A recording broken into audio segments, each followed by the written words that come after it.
Tunaamini ya kwamba mtu anapofunga basi ni vizuri kutenda matendo mema. Sisi tumeona wenzetu katika mfungo, wenzetu katika kujinyima.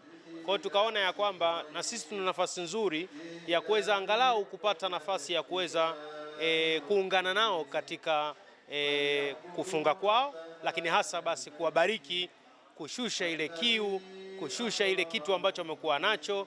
Basi nasema tukae pamoja, tupumzikeni pamoja, tuwaombee dua na mwisho wa siku na wao pia waweze kumshukuru Mungu kwamba wamekuwa pamoja nasi. Kwa hiyo kinachotusukuma tu ni upendo.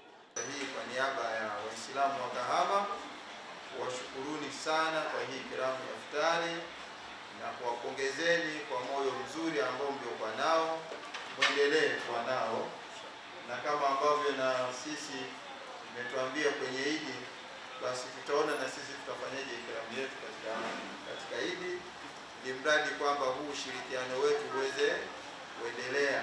Hatujaona katika mwezi huu mtukufu mpaka leo kanisa lolote wala taasisi yoyote kubwa kama SDA kufanya jambo kama hili. Niwapongeze sana kwa niaba ya wananchi wa wilaya yetu ya Kahama, bila kujali itikadi zetu za kisiasa, bila kujali itikadi zetu za kidini.